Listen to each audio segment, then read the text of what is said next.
What did Obi-Wan say at the rodeo? What? Use the horse, Luke. Oh.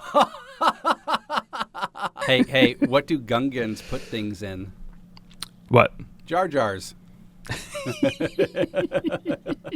Which program does a Jedi use to open PDFs? What? Adobe Wan Kenobi. Why did Anakin change his name to Skywalker? Why? He couldn't stand the old one any longer.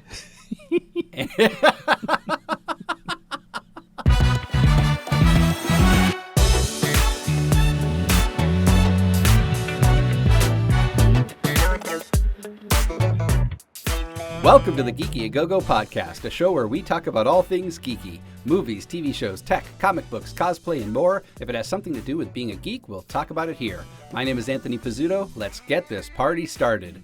Joining me today in the Go-Go is the amazing, the colorful, the big fan of Roosevelt's, the not-so-big fan of $70 polo shirts, Mr. Chris Nitro. It's weird that that's synonymous, right? It is. It really is. I don't know. Yeah. All right, Chris. So before we get into this week's topic, let's do our highlights and lowlights. So, Chris, we'll start with you. What was your highlight or lowlight this week? Highlight this week. What did we do? Sad thing was we had to take down all the Halloween decorations. Yeah. Terrible time of the year, right? We hate de-decorating. Is that the right word? Yeah, I like that word. That works. But the odd thing, man, it takes like 3-4 weeks to get everything up. You take it down in a day and a half. Yeah. You know, it's so annoying. I mean, I think we kind of do that way by design, but it is what it is. So that was my low light. Highlight. What do we got? I got to hang out with a bunch of friends this week. Like, I feel like we, didn't, I don't know, just really busy and whatnot, and not able to do stuff. But we got to hang out, the two of us. We had a quick production meeting. Went to a birthday party, had some dinner with some friends. So, I mean, a pretty good highlight. Hanging out with people is always great. I'm with you on that one. Yeah. On your Halloween decorations, have you already started on your Christmas decoration? Because I know you're just as big on Christmas as you are Halloween. We have already made purchases. Okay. We are coming up with designs for DIY projects. Okay. Things that we've wanted to do in the past. So it's like stuff we pull stuff off the checklist and say, hey, we're gonna keep this moving, but it's not stuff from scratch. But we did find new things to do, which are simple and PVC pipe related and whatnot. So we'll see how that works out. Sweet. Cool, man. Cool. All right. What about you?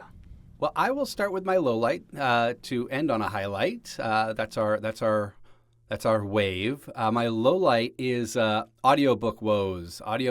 So as we talked about a couple episodes ago, I got cast in a audiobook, and it's my very first audiobook, and it is a lot more work than I actually thought it would be. Because I've never done an audiobook before, I've now re-recorded chapters, at least some chapters 4 times now, because I'm finding things in the edit that I'm not crazy about, or I may have changed my room a little bit and that impacted the sound of new chapters. So I had to go back and re-record. It's this has been a logistical nightmare, but I am learning a lot on how to produce an audiobook. So this one is going to be a tough one, but for the next one, I've learned a lot. I'm taking lots of notes. I'm going to be putting up posters in my booth here to remind me of what to do and what not to do. So that's been the low light. It's just been very frustrating. But the highlight is, so I did some traveling this week, and I got to New Mexico for the first time. It's a place that I've always wanted to go to. I was there for work, so I didn't get to do too much playing, but I did do a little bit of exploring while I was there. And I have to say, New Mexico, while it was very cold while I was there, it was actually colder in New Mexico than it was in New Jersey. It is a beautiful, beautiful place. I was in Albuquerque, New Mexico, which is where Breaking Bad was filmed. There's actually a lot of film production going on there. It's about an hour south of Santa Fe and 3 hours north of Roswell. I really wanted to take a road trip, but I didn't have any time to get down to Roswell. Next time.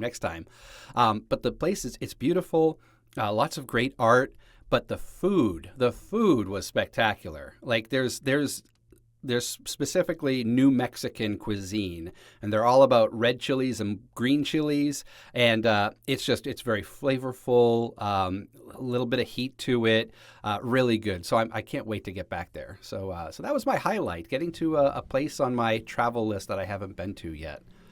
Nice. Yeah, have you been down that way? I have not. Okay. And the other than all the things that you just mentioned, the one thing that I would really, really, really love to do is join the 501st Legion's Dewback Ridge Garrison. They do this. They partake in, I should say. So it's not theirs, but they partake in the Albuquerque International Balloon Festival, and which is a huge Yep. focal point for like ballooning. And they, whatever, hundreds. I'm just talking. I don't know the actual statistics, but like hundreds of balloons, if I had to guess. There's a Darth Vader balloon, there's a Yoda balloon. So fantastic stuff. And they do the whole. They camp out there, whatever they do. Like I would love to join them to do that, just to see everything and like just hang out with the awesome folks in the Dewback Ridge. That's what always has drawn me there, Yeah. other than all the cool natural things that you're talking about. Yeah, I had just missed the balloon festival. I believe it's in October sometime. But they do have lots of balloons throughout the year as well. And if I had packed accordingly, I would have actually tried to have gone up, but it was just so cold. It was like in the 30s down there. It snowed the day before I came Oh, wow. down. So yeah, it was very it was not the climate I was looking for. All right. So thanks for sharing your highlights and lowlights. Since we're doing our regular Geeky Go-Go episode, we're not doing a What You Watching, but we are going to do a quick round robin What You Watching, because it's been a while since we've done a What You Watching, and I feel like we've been consuming a lot of content. So Chris, what you watching? The first thing I was recommended to us by our pal and Patreon subscriber, Craig, was the movie Unhinged. It came out in 2020, but it just was recently released on Netflix, or resurfaced on Netflix or something like that, because they highlighted it and whatnot. So thanks to Craig for the recommendation. However, also no thanks to Craig for the recommendation. Oh, really? This is a foreshadowing to my disco balls. Okay. While Russell Crowe is a treasure of an actor, we can go back to the episode where I talked about that other movie, which I forgot the title of, where he was like a UAS, a drone pilot in a war zone. Oh, I totally forget it. That was a while ago. Yeah. Yeah, let me, you know what? Let me just look it up 2 seconds. I'm sure it'll be at the top of the thing. Land of Bad. Oh, yes. Right. Right. So he's, I guess he's just doing these movies now. He's like, you know what? Pay me. I don't care. Like, but Unhinged gave me, it reminded me of Falling Down. Right. Yes. Yeah. Michael Douglas's piece de resistance, or whatever. I don't know how. I'm just saying French words now. Tour de force, piece de resistance, steak frites, crepe, Suzette. So yeah, which was basically a disgruntled person, and something just triggers them, and like they go on a rampage and whatnot. We here in America, it's known as going postal, which for crazy reasons, because the U.S. Postal Service. But Russell Crowe is the antagonist in this film, and Karen Pistorius plays Rachel Hunter, who's like a single mom, or mom going through a divorce, and has a kind of like an olderish son, like somewhere in his tweens, and somehow they cross paths, and it ends up being this road rage thing. And the movie starts with Russell Crowe like murdering people prior to all the events of this happens. So he's like already on he's already in his rampage. You know, you don't see what caused the rampage. Sure. The movie, like I said, the movie starts like that. It's like he goes into his house and he starts like murdering people, and I'm like, what's going on? We're already in the action. But he's going back and forth, and things are happening, and he's now tormenting Karen's character Rachel, and is following her everywhere. Ends up with her cell phone, starts like playing Russian roulette with her contacts, and says, "You pick who's next," kind of situation. And you know, he was wronged and whatever. And anyway, in the end, he's caught finally. But like, it's just a whole bunch of tropes of like, the character Rachel is trying to like convince people that someone's after her, and no one's believing her. She's like, yeah, whatever. And you know, she has to do this whole thing, and she's trying to protect her son. Yeah. She gives up her brother to distract him from going to her son, like things like that. So it's just like this weird stuff happening, and I'm like, you know what? This is a little bit too much. Like, it wasn't believable like Falling Down was. Okay.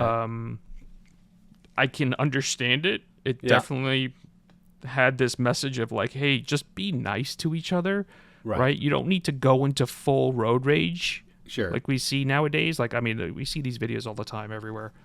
But that's what it was about. And, you know, fast forward to the end here, 2 disco balls. 2 disco balls. Okay. Yeah. I have seen it as well. I can certainly relate to the road rage, especially here in New Jersey, the land of road rage. That movie did give me some anxieties as well, in terms of the types of psychopaths that are on the road these days. But yeah, 2 disco balls. All right. Yep. So let's just do one round, since we're a little short for time right now. Cool. So I'm going to go with it's something that's been in my queue for a while. It's called Unreal. It's on Netflix. It's a series. It came out in 2015 and ran through 2018. And it is a behind-the-scenes look at the chaos surrounding the production of a dating competition program. So it's like The Bachelor, but behind the scenes of The Bachelor. And as someone who loves the making of things, this is a really fun show to watch. It shows you the producers and how they produce the talent, the girls to get into cat fights and things like that. The suitor or the bachelor and kind of what he goes through the process. It's a comedy drama. It's a dramedy, maybe a little hint of thrill to it. It stars some people. The only person that I know. So Shiri Appleby is the main character in it. She plays Rachel. I don't know her from anything, and her credits. She has quite a few credits to her name. Looks like she's just done Law and Order, or she was on Law and Order Special Victims Unit. She's done Drunk History, bunch of other things. Your Place or Mine. I don't know what that one is. And then Constance Zimmer, who was in Agents of S.H.I.E.L.D. She was Rosalind Price in Agents of S.H.I.E.L.D. She was in Entourage.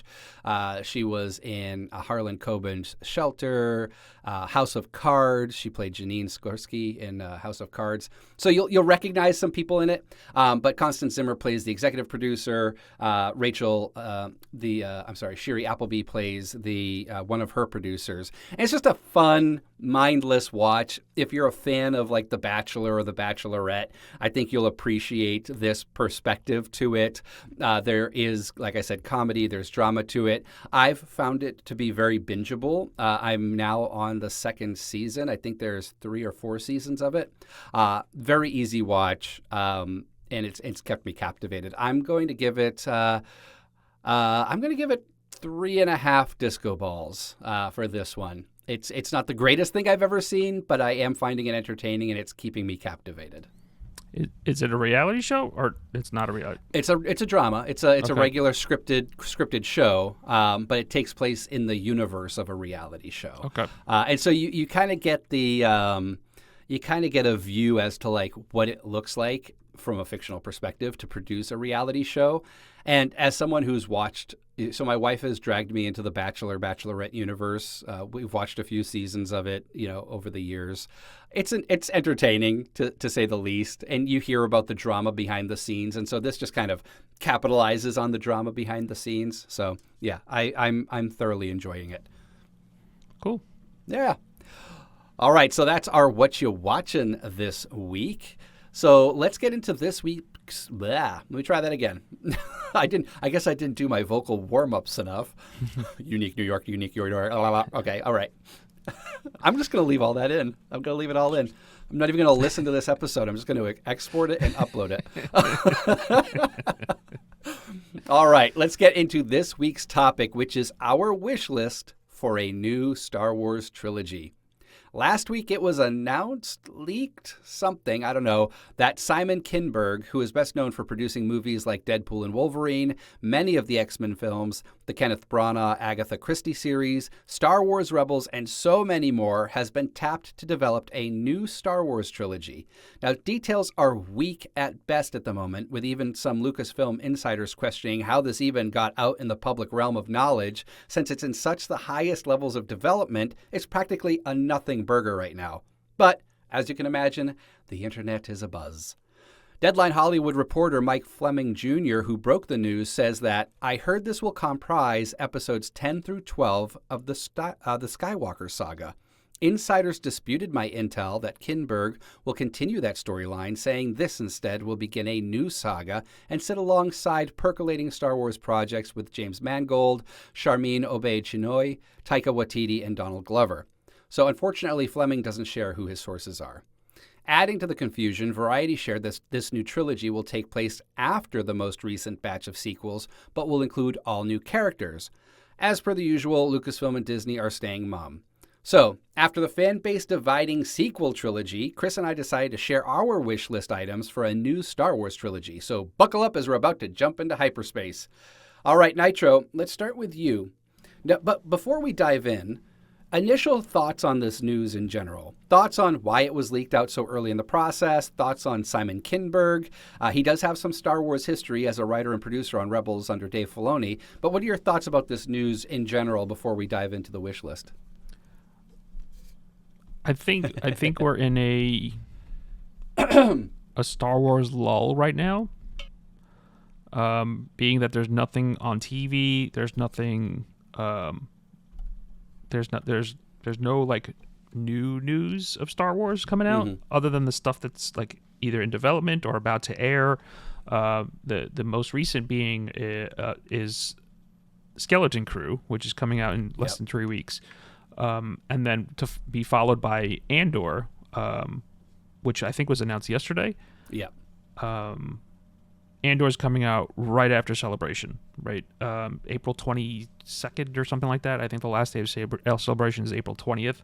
So I think it's just keep the Star Wars hype going, is if I had to guess, is like if they wanted to be tight-lipped about this, they would have. Yeah, I don't at this level of LFL and Disney and stuff like that, I don't think anybody would leak this kind of information unless they intentionally wanted it to. So I think they just wanted to keep the Star Wars buzz going. Sure. But I 100% agree with the sentiment that this is 100% or 1,000% a nothing burger, right? That's how many projects have been canceled, even though like people were attached to projects and things were going to be moved and whatnot. I'm thinking back to Celebration Anaheim the last time around, and it was like all these new shows are coming out, and I think 2 or 3 of them actually have come to fruition. So I don't know, that's my thoughts on this. Yep. That's fair. Agreed. Still very too early, but I think the thing that triggered me that wanted to produce this episode as a topic was that there was speculation that it would be set in the Skywalker Saga, and I have big feelings about that, which we've talked about in past episodes. So why don't we just kind of start going through our wish list? So Chris, why don't you take us back to a galaxy far, far away? What's on you? So knowing what we know and not knowing what we don't know, what's on your wish list for a new trilogy? Someone said, Chris, you're going to write the next trilogy for Star Wars. What is it? Where does it take place? Who do you want in it? What would you like to see come to the big screen? Before I get to that, I want to say this. Mm-hmm. The thought of that it's going to be the continuation, so episodes 10, 11, 12, Mm-hmm. I think that's complete garbage, right? Mm-hmm. Considering that the Daisy Ridley, Sharmeen Obaid Chinoy stuff is still going forward as far as we know, Mm-hmm. right? And so that is the natural continuation of the Skywalker Saga. Especially I'm Rey Skywalker. Like, what planet are you living on that you think that that's being replaced by whatever is being brought up here by Simon Kinberg? So yeah, I don't know. Like, it's like I said, buzzwords. Like, hey, yeah, we'll get together and have coffee. Yeah, sure, okay, whatever. We'll see. But what I would like to see is something, as many of us have said, and I'm probably speaking for you a little bit too, is let's get off the Skywalker Saga. There are so many things we can talk about. And so my wish list is, and it ties to the newest video game, is Outlaws, right? Which is the underworld of Star Wars. We kind of touched on it in Solo, right? Being introduced to Crimson Dawn. Mm-hmm. And we see it a little bit in Andor, right? There's definitely weird things going on underfoot. And so like the criminal underworld of the Star Wars universe is extremely interesting in the game Outlaws. You have these, gunslinger type of, for hire people who are contracted by all these different factions. I think that universe, the underbelly of Star Wars, is very ripe for a big screen. The success of Rogue One, the success of Andor, people like these darker, not clear, black and white, good and bad types of stories in the Star Wars universe. So that's my contribution. Is yes, I would like to see more of that. Yeah. So my wish list for for a new trilogy, and I don't know if we need a trilogy. I feel like because what George Lucas had, he started with it's been it was confirmed then denied by the same person who confirmed it that it started as one. And then it was so successful, he decided to make a second one. But it was never 9 movies to begin with. It was never 3 movies to begin with. It was a business decision to make it a trilogy. So anyway, I feel like because the first 3 became a trilogy over the course of 4 years, ever since then you had to make a trilogy to back up to it. So you have your prequels. Plus, they started with Episode 4 when Empire Strikes came out. They renamed Star Wars to Episode 4, Star Wars A New Hope. I don't know if we need a trilogy of films. I don't know if the world has the patience anymore for a trilogy saga the way we did back in the 70s and 80s, and maybe even the 90s when we had things like the Lord of the Rings trilogy and obviously the prequel trilogy. That all being said, it's being quoted in the news that it's a new trilogy. So what would I like to see? There's 2 things that I would like to see in potential. Like if I had my wish list. The first one is get out of the Skywalker Saga, take me to the High Republic. We started touching a wee bit on that during the Acolyte 100 years prior to the Battle of Yavin. But there's so much content out there. You have like 6 or 7 books now. You have multiple comic book series. There's a lot of really rich content out there that you can tell those stories without relying on Darth Vader and Luke Skywalker and Chewbacca to sell tickets or to sell views. It's unfortunate that the knuckleheads of the internet review bombed the hell out of Acolyte and ruined it for all the ones who really liked it. But there's just so much great content out there. Take some of the content that's been produced in books and comics and bring it to the big screen. I bet there would be so much interest in seeing that come to life. And so much merchandising opportunity, too. Like, you're talking all new ships, all new characters, all new cosplays and costumes. So that could be a lot of fun. Take it back to when Yoda was a young 400-year-old Jedi master, you know? And let's tell that story. I'm okay with Yoda being around. But it always drives me bananas when you have to show Darth Vader to get all the nerds crazy. It just drives me bananas. So take us back 400 years and tell those stories. And I know you're a fan of the High Republic as well, right? You've been digging that content. Yeah, there's just a lot of good stuff out there that they can turn into, or augment the books and the comics with some new High Republic content. But I love that, and I have never finished the first book, and you got me onto it. The very first book, I think it's the Light of the Jedi or something like that. The very first High Republic book, where it's very Battlestar Galactica, where, you know, there's a big intergalactic explosion that's wiping out a planet with debris, and the Jedi have to come and save it. Like, holy heck, how much fun would that be to see on a big screen? Like, that is high tension, you know, high stress, high risk, lots of fun, good stories to tell. So, Lucasfilm, if you're listening to this, please bring the High Republic to the big screen, and don't let the haters get you down. When has that stopped you before? Well, I guess the Acolyte. I've said it before, man. Just don't even give him the whole film. Just give Michael Bay the explosions, and he will make a beautiful, beautiful thing.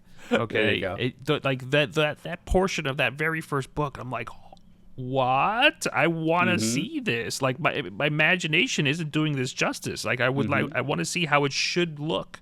Yeah, so I agree with you. That is a very good time frame to pick for Star Wars to be brought to the big screen. You know, and they just keep making more and more and more books, and I'm like, what is going on here? Like, why are we not tapping into this? And I mean, maybe that's by design. Maybe they just like, nope, we're going to leave all of this to people's imagination. And that's actually a really interesting thought. Like, and I would love to see the data on this in a society where attention spans are so weak. You know, like, are there that many people reading? Like, I don't think any of those books are New York Times bestsellers. And so, like, what does Lucasfilm Publishing qualify as a bestseller to them to keep producing more books? I mean, I guess in the long run, it's way cheaper to produce a book than it is to produce a film. I mean, it's probably, a couple $100,000 to produce a book versus several millions, tens of millions, hundreds of millions of dollars to produce a film or a series. So maybe that's, you know, just part of their kind of content strategy from a cost perspective. That's interesting. I wish we knew someone who we could shed some light on that one. What is what's a Rotten Tomato for books? What is Is it Goodreads? Goodreads. That's the one that let's see. I'm worried that this is just listing them in order of release. So because I'm on Goodreads right now, and it has The Light of the Jedi, Into the Dark, The Rising Storm. So it's like, pretty sure it's the.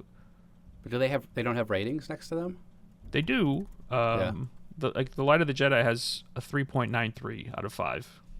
That's with 29,000 ratings. Right. I gave it 2 stars apparently. And it's only because I didn't finish it. But I did read the first maybe half of the book and thoroughly enjoyed it. Mm-hmm. Maybe I should read the young adult trilogy. Maybe my attention span would hold on to that. Oh, that's interesting. The Star Wars young adult trilogy has it's a 4.4, but there's only 10 ratings for it. So. All right, that's not a user group. Anyway, so my trilogy wish list would be something within the High Republic, and maybe it's a trilogy that spans 400 years. You know, maybe it starts in year 400 before the Battle of Yavin, then it goes to 200 years, then to, you know, maybe then we get to Plagueis. I would still love to see Plagueis. I don't know if I want to see him in a trilogy, but seeing that story or him rising through the Sith ranks and then selecting and training Palpatine and then seeing his ultimate demise, that would be a fun story to watch. We've seen Plagueis. I think Dave Lucchino had a book called Plagueis several years ago. It's Legends. I don't think it's canon. So we have very little content surrounding Plagueis. And we were going to get him, but again, the stupid fan base knocked it out. Anyway, so that's my first one. My second wish list would be, and this kind of taps into what you were saying, I haven't played Outlaws yet, but something in between Empire and Return of the Jedi where, and this has been done in comics, it would be fun to see brought to life, but there was a comic series, I think, called Bounty Hunters? The War of the Bounty Hunters. Yep. And it takes place, it's pretty much Boba Fett is transporting Han Solo to Jabba, and the Crimson Dawn puts out kind of a bounty on Han Solo in carbonite. And so you have all the bounty hunters going after Boba Fett, getting Han Solo away from Boba Fett, and Boba Fett now hunting the bounty hunters to get Solo back so he can bring him to Jabba. There's a lot of fun story to happen there. And it's not just getting Solo from Cloud City to Tatooine, but there's other stuff. I mean, Luke goes from, precocious Jedi in training with Yoda for 10 minutes to Jedi Knight in the span of, how long is it? Maybe 2 years between Empire and Return in the timeline, something like that, 2 or 3 years. Even if that long. So, how did he become a Jedi Knight that quickly? How did he develop his skill set? How did he make his new lightsaber? How did Lando get to Tatooine? What was that decision-making process like? There's a lot of activity between Empire and Return of the Jedi that would be fun to see kind of as a filler. So something along those lines, the in-between moments that we haven't seen yet. I wasn't a fan of Solo, but I liked the concept of showing same with Rogue One. I love Rogue One. It's one of my favorites. Getting that 15 minutes right before the opening of A New Hope. Show us those in-between moments. Again, do you need a trilogy to tell those stories? I don't think so. No. But there's a lot of great content and stories to be told there. And then if they went that route, you can show Boba Fett. We know everybody loves Boba Fett, the most famous background actor in the world. I think if I recall correctly, the Star Wars stories films were Rogue One, Solo, and I think it was supposed to be a Boba Fett film. Oh, okay. I think the Boba Fett film would have done better than the TV show, right? Yeah. But I guess after, again, the internet being boo Solo, I'm like, no, Solo was for what it was good. Was it a story that needed to be told? No, but like you're saying right now is we're filling in those blanks a little bit. Yeah. It's not for us to say, no, that's not my Star Wars. You can't. It is now Star Wars. They created it, and it's Star Wars. Whether you like it or not, it's Star. You can't just say this doesn't exist. As much as everyone's poo-poos the holiday special, it exists. Sorry, yep. You got to eat it. Yeah, I don't know. Ton. I mean, obviously the possibilities are endless here, right? Hey, the world is their oyster, right? And so 100%. They can either give us something that we love collectively, give us something that divides us again, or give us something that everybody hates. It's whatever they give us. Yeah.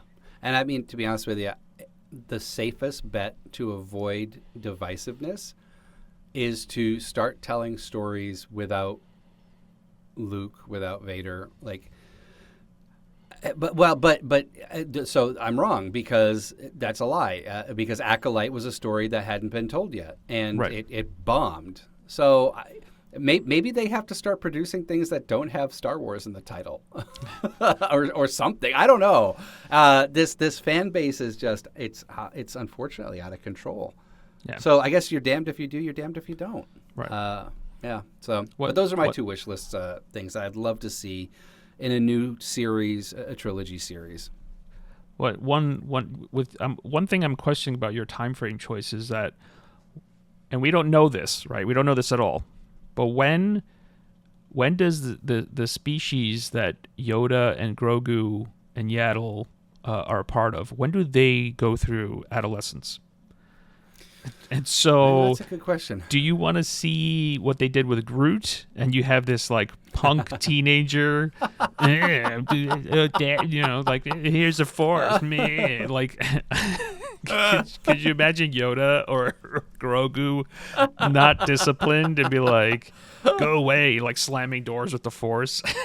That's amazing.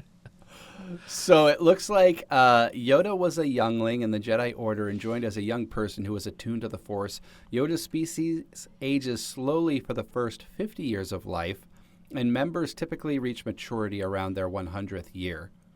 Okay, So that means Grogu's 50 Yeah, okay. when we meet him. Yeah. So he's going to rapidly age over the next whatever, but he's still going to be Grogu in the next film.